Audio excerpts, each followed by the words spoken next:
Here we go. My favorite wrestler of all time. My childhood hero. The guy who made me into a wrestling fan. The guy who whenever I heard basic thugonomics, I turned into a gangster. The guy who got me a citation in elementary school. John Cena. If you were born in the late 90s to early 2000s, this man was an integral part of your wrestling fandom. Whether you hated his guts or you were like me loving every second of what he did, he was simply the top guy. He was our generation defining star. He was our superhero. He was that one person that we're gonna look at years and years from now, and whether it's The Time Is Now playing or we see his iconic run to the ring, your memories will all flood back. Our connection with this dude is simply special. It's hard to describe unless you've lived it.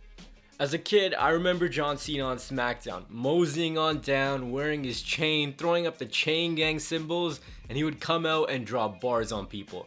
Naturally, this dude was so charismatic, and the attraction we had to him is just hard to explain. He just had the it factor, the natural swagger to the throwback jerseys, having something called the FU as his finisher. It was the coolest thing to us kids, and we were hooked. Whenever John Cena was on TV, I was all about it. I was glued. That's the only thing I cared about, was what was John Cena gonna do this week.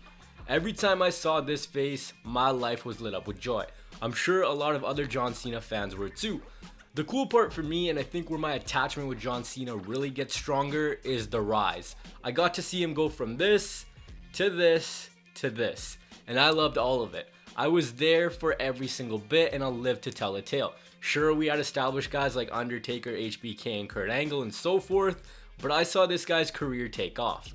Week by week, you felt it coming. When Batista won the 05 Rumble and Cena just barely lost, you felt it. You knew it was time. JBL's punk ass was gonna get beat, and it was gonna be John Cena's first world championship. And he did just that. At Mania 21, it was goodbye JBL and hello John Cena. It was his time to carry the company, and carry the company he did. From this point onwards, John Cena was the face of professional wrestling.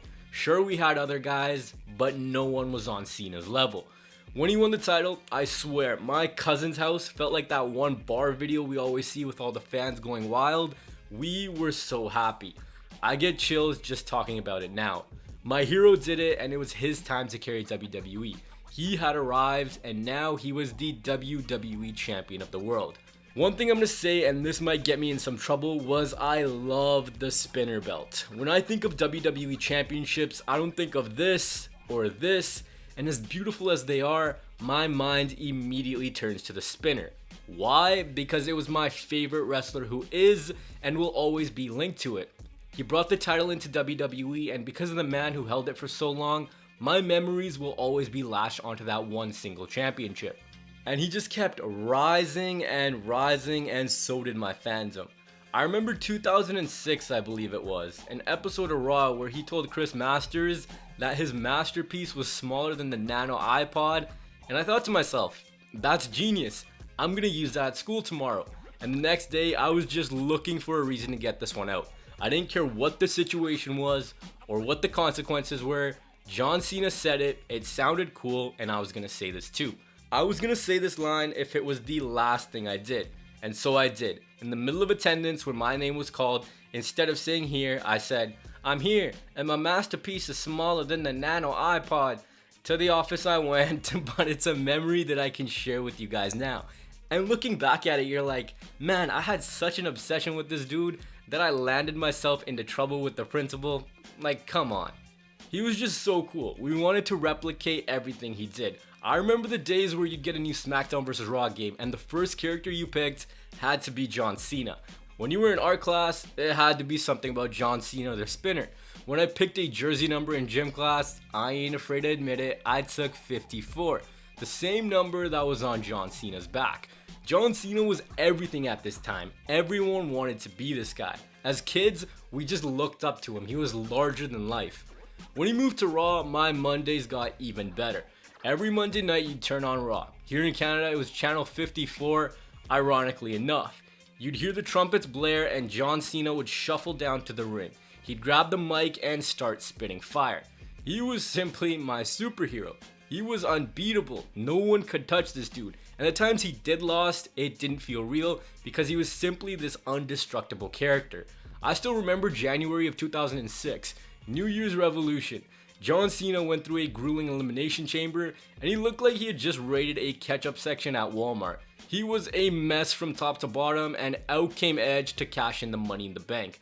It was at this moment where I started to hate Edge and everyone Cena feuded with. Shawn Michaels, Edge, Batista, Carlito, see you later. I remember the devastation when John Cena got stabbed.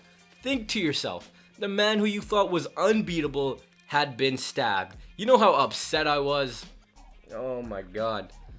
We'll get back to this love fest for John Cena in a second, but I want to touch on something that people really need to open their eyes to. This is something that even the biggest John Cena haters can appreciate, and that's what he did for WWE. A lot of people say a lot of unnecessary things about Cena, but the simple fact is no one on that roster would have been able to carry the PG era as far as Cena did when that transition was made.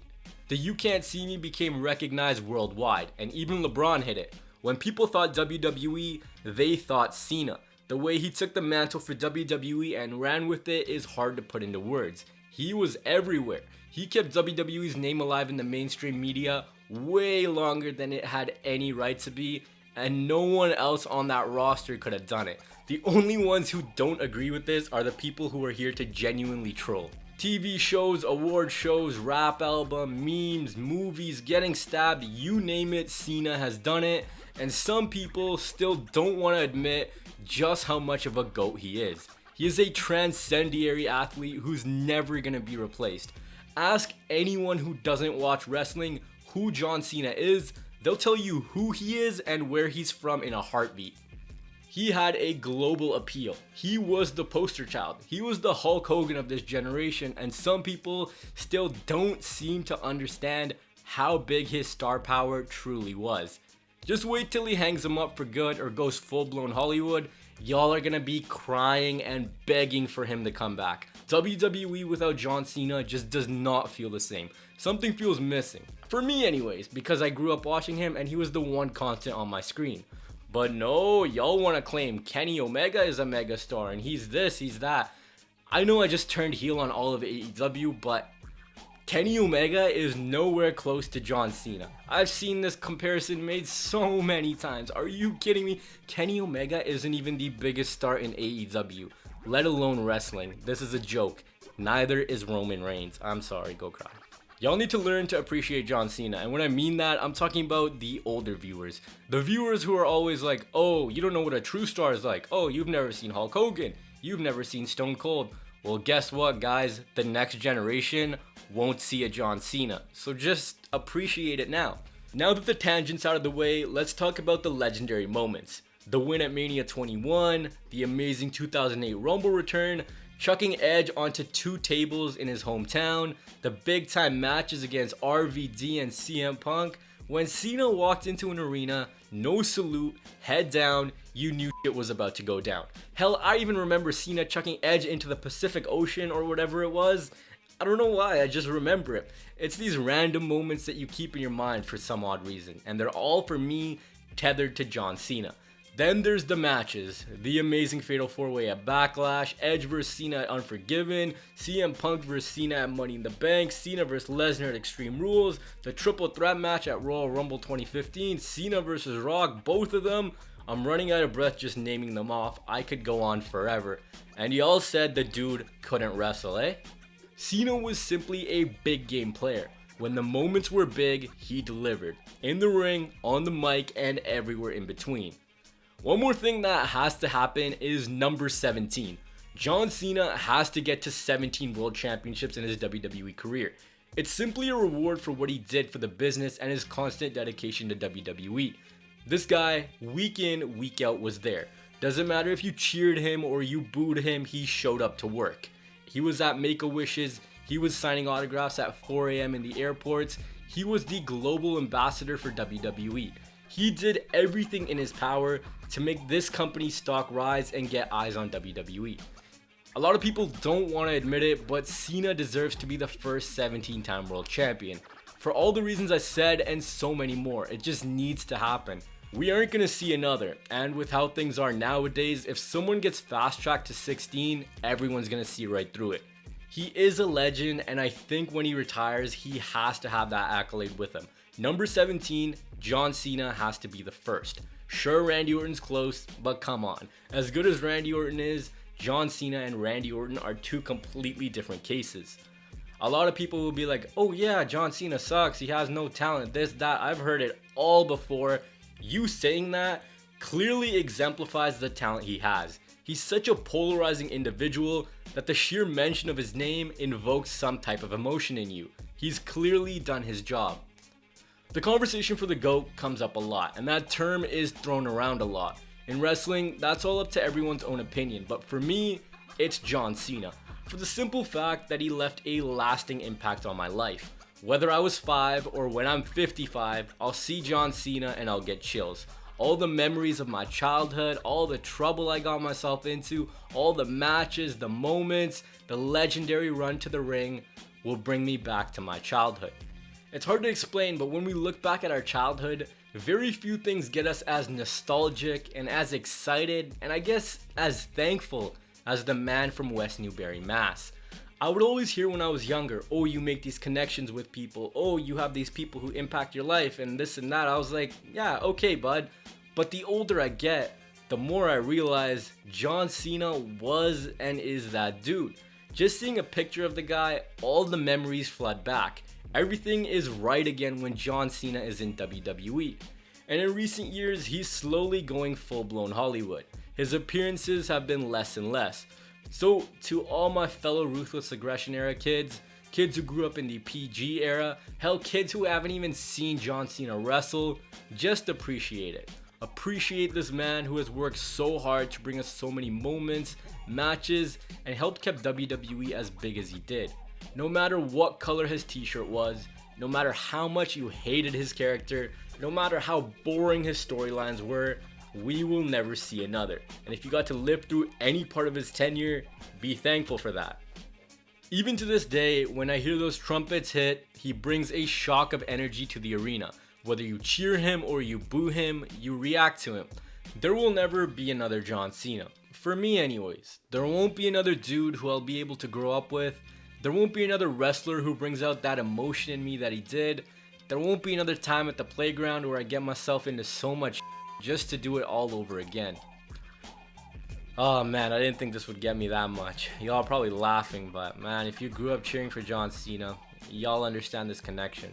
John Cena was, is, and always will be special. And from the bottom of my heart, to my favorite wrestler of all time, thank you for the memories. Thank you for everything you did in the community for WWE. Thank you for everything you did for my childhood. Just thank you. For a guy whose catchphrase is "you can't see me," he's right. Once he's gone for good, we won't see another. If the day ever comes where those trumpets ever hit for the final time, the final salute is made, the final run down the ramp is made, that's it. Our childhood is gone. If and when he returns, just enjoy it. Appreciate what he did. And if the old generation laughs at you for liking Cena, ignore him. This dude is truly special, and people who get it just get it, and people who don't never will understand. I just wanted to come on here and talk about John Cena. Like I mentioned a million times, if you understand the connection he had with us kids, you get it, and if you don't, you simply don't. He is simply the GOAT in my opinion, and there will never be another.